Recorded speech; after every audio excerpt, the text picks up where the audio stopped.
Good evening, welcome to the Bloggers Magazine on I-24 News, where we bring you a new angle on social trends, issues, and stories in the Middle East. In honor of this week's Gay Pride Parade, we are devoting today's show to discuss the gay liberation movement, its progress, and see where it's headed from here. Joining me in the studio today, Niv Elis, reporter for the Jerusalem Post. Hello to you. Hello, thanks for having me. And Imri Kalmann, the owner of Kuli Alma and Shpagat Bar, producer of gay parties and the initiator of the LGBT Expo. Quite the title you have here. Yeah, Thanks for coming in. All right, so before we open the floodgates to the Pride Parade and all that color, music, and variety that comes with it, let's take a look at our favorite three stories trending this week from Israel, the Middle East, and around the world in just 60 seconds. The big boss of online sales, Amazon, inspires a pizzeria in Bombay. 4 cheese and margaritas from Chez Francesco's will no longer be delivered by scooter, but by drones. Benefits? Less pollution for the city, delivered in 10 minutes flat for the hungry, and most importantly, a big publicity stunt. A Justin Timberlake melon. This is the incredible idea from farmers in southern Israel.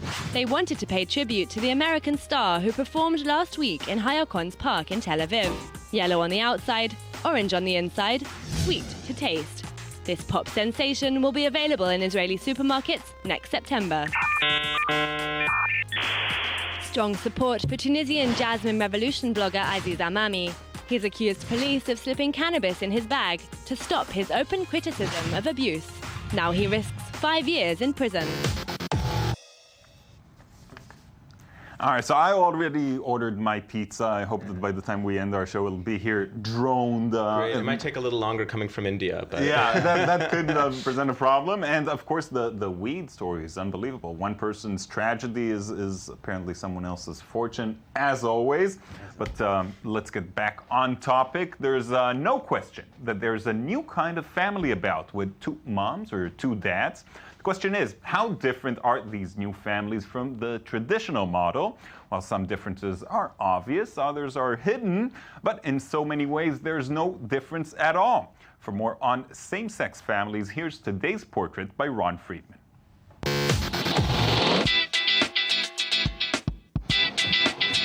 For years, gay pride in Israel, and particularly in Tel Aviv, revolved around sexual freedom. Gays from Israel and around the world flocked to the city's beaches and nightclubs in order to join in the party. But in recent years, the city's maturing LGBT community has found something new to take pride in: the increasing legitimization of same-sex families. Sammy Fugler, who moved to Tel Aviv from London in order to raise his son with his Israeli husband, noticed that though same-sex families were becoming increasingly common, there were no kindergartens that catered for the emerging niche. So he decided to open a gay-friendly kindergarten of his own, only blocks away from Gan Meir, a long-time cruising spot for gay men. We have a diverse mix of families. We have children from single-sex families and children from mixed-sex families, some that have 2 fathers, some that have 2 mothers, and some families where they have both a mother and a father. One of the things that you'll notice in the kindergarten is we have a wall of photographs. Every family has their photograph there. And you'll see that there's lots of different size, shapes, and kinds of families clearly displayed on the wall. This is about raising children's self-esteem, sense of belonging. Featuring a rare equal mix of male and female caregivers, books that highlight alternative families, and extra attention when it comes to accepting differences, Rainbow Nursery quickly became a hit among same-sex couples, as well as straight people who share in Fulger's egalitarian vision. All of them like the inclusive approach, otherwise they wouldn't be in our kindergarten. For some of them, that is the driving factor. For others, it's a contributing factor of why Rainbow is such a great place.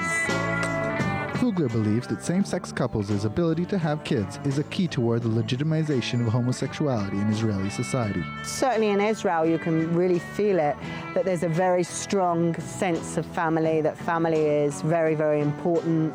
There's kind of a new legitimacy around the idea of being gay because of this possibility to still have children, have families. This shift has transformed Tel Aviv from a gay meat market to a mecca for same-sex families.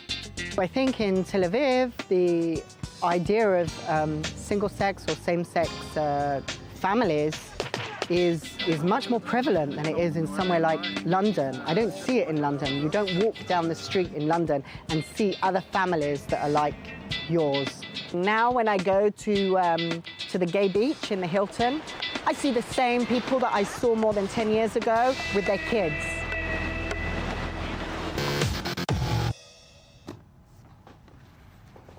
All right, so in the past, living your life as a gay person and having kids were two things that were kind of hard to put together. Nowadays, that has changed drastically. What do you think, Imri? Yeah, it is. I mean, I cannot speak as one that had children. Well, you're still young. Yeah, but I can see the different. I mean, the changes. I mean, I had a gay father. I mean, he came out after I was like 12, and it was a secret. I mean, it was really a secret. I didn't want anyone to know. And I can see it now in Tel Aviv that it's not only a secret. It's not a secret anymore. It's like it's something people are proud, you know. Right. You know, you can see in Rothschild Boulevard, you know, many families, you know, same-sex families. Yeah. It looks good. We've also seen it on TV, for instance, Modern Family, we've all seen that, and they're trying very hard to show that, you know, gay families have the same problems, same issues as straight families. Do you think that's how it is? Yeah, well, I think first of all that Modern Family does a really nice thing in that they're not trying to pretend that there are no differences. They sort of accept that there are differences, but not in ways that are going to be meaningful or invite exclusion. You know, gays can still be gays, lesbians can still be lesbians, and have whatever sort of cultural differences or familial differences there are, but that doesn't mean that they shouldn't raise kids or shouldn't have a family. And I think that it really does normalize it. I think people see it every day in their living room and realize, oh, this isn't such a crazy thing. Not something to fear necessarily. I think so much of homophobia and transphobia and all of these phobias are just about a lack of familiarity. So these kinds of shows, I think, have an enormously positive impact. Certainly, certainly. Now, what about gay rights in Israel? What do you think, Imri? Is the legal situation, does it enable gays to live their lives just like anybody else? I don't think that's like we have many progress in this, field. I mean, everything that happens comes from like grassroots work, you know, people, like gay people, just having children, going out, putting it outside. The legally wise, nothing has really changed. Yeah, I think that's a major problem currently here. Certainly, there's always progress to be made, but, you know, it depends who you're comparing to. If you're, you know, comparing to some of the more advanced countries and some of the more liberal countries where gay marriage is legal, here there's not even, you know, civil marriage of any kind. But on the other hand, if you're comparing to a lot of the world, you know, there are still places, horrible places, like Uganda, where it's actually illegal, or in Iran, where they're hanging people. Tel Aviv is considered a very open, very, you know, accepting city, but I'm not sure that the rest of Israel is exactly on the same page. I don't know. I never leave Tel Aviv. No, it's true. There's a little bit of a bubble, but I actually think that Israelis often have sort of a culture of live and let live. Yeah. That's been my experience here. Well, that's what we're aiming to. Let's keep going. Coming up in today's post is Gay Culture Dead, from a distinctive movement that used to signify adventure and extreme sexuality, and a party scene that kept us up all night. A decade of rapid developments has pushed the celebration of gay rights into the mainstream. Marie Semlin takes a look.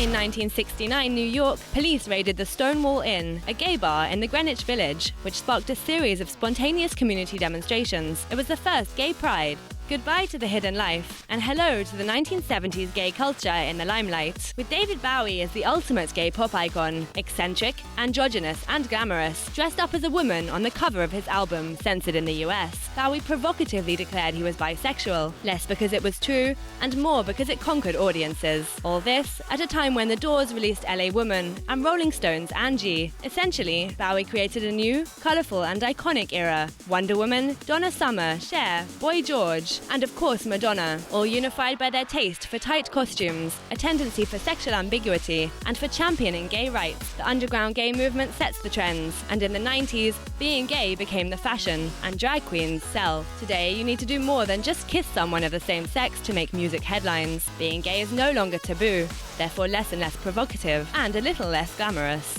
Here lies the last bastion of the alpha male. 40 years after Bowie, black rapper Frank Ocean comes out. He prefers t-shirts and bandanas to a rhinestone jumpsuit. Is the new trend for gay culture normality? All right, so things have changed. I mean, where the gay movement was 10 years ago, where gay life was 10 years ago, is certainly not where we are now. Is there such a thing as gay culture anymore? I mean? Absolutely think that there is, and there always will be. And part of that has to do with just the nature of being gay. You know, gay people and the LGBT community are always going to be a minority. And even if you are raised in the most loving, accepting, open-minded environment where you're used to it, there's still a process of self-discovery, of coming out, even if it's not a big deal, that people are going to have to go through. And I also think that, you know, just by nature, if, you know, men are trying to meet men or women are trying to meet women or people that have different gender identities are trying to meet each other, you know, that's going to create special spaces. And there's going to be, you know, a culture that evolves along with that. I see. Imri, do you agree? Or do you I think like an important part of like LGBT culture is being different. So, I mean, if you get inside, you know, the warm hug of mainstream, something goes away because then you become mainstream, and then like the being different is not part of the culture. But if you look at the LGBT community, it's not like everyone still, you know, gets the hug of the mainstream. You still have transsexual and bisexual and many, you know, different kind of small communities inside a big community that are still not part of the mainstream. Right, and I but think maybe in general the gay community will stand behind these smaller communities and try to support their struggle. I hope so. Yeah. I hope so. I think, unfortunately, there's actually a lot of division, not just in the straight community, but in the LGBT community. I can't tell you how many gay people I've heard say, well, I don't really believe in bisexuality. Yeah. And I think that there are still very big differences in terms of the mainstreaming, certainly for gay people and for transgendered and transsexual people. You think these are the biggest dividing factors in the gay community? I think that's definitely a big one. The T is often included in the LGBT, but not really put at the forefront. And you know, some might say that's all the way at the end there. That's right. It's not the TLGB.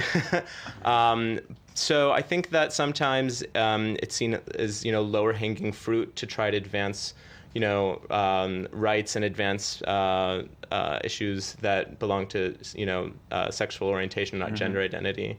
I also think that there's a big divide between gays and lesbians, and, you know, you'll see it in a lot of the things in the parade. There are a lot more, I think, men that participate, and I think that gay male culture it's that party culture that you're talking about. It's more visible, right. And that doesn't. I think that it somehow makes the lesbian aspect of LGBT more invisible. Imri, you agree? Do you think there's something we can do to change that? I think it's a question now, like, posed to us. Are we a community? I mean, what makes a community? And also, what are we related to human rights in general? I mean, are we also, you know, obliged to be, you know, to fight for human rights, which is not only for, like, gay rights. If I can marry, I mean, there are other, like, human rights. Minority, anyone that's... Exactly. Yeah. All right, let's keep going. Every week we ask our guests to recommend something for us to check out. Let's see what they have for us this week. Niv, what'd you bring us? I brought you OkCupid, and you might say, well... I think I've heard of that. Why would you bring OkCupid? Why would you? And I think it's a statement about how much has changed over time. I think dating sites used to be something that you'd have like a special niche for. Right. And now you'll see that every dating site has an option. Are you a man or a woman? Or Looking sometimes for a they'll, man. you know, looking for this, looking for that. And they also offer a lot of really cool statistics from their data on the blog, and they have some really interesting ones about All right. gay and lesbian I don't think behavior. my wife would appreciate if I go check that out, but maybe I will as a research, Imri. Research. I brought the expo. I mean, I'm also part of it, but it's like the first exhibitions for LGBT culture in the mainstream biggest mall inside Tel Aviv, which were trying to expose the LGBT culture to the main society. Okay, so if you can check out the thing itself, check out its website. I'd like to thank you both for coming in. Niv, Imri, pleasure having you. And thank you for joining us as well. You can find our past shows on our website, i24news.tv, and join us again next week for a whole new Bloggers.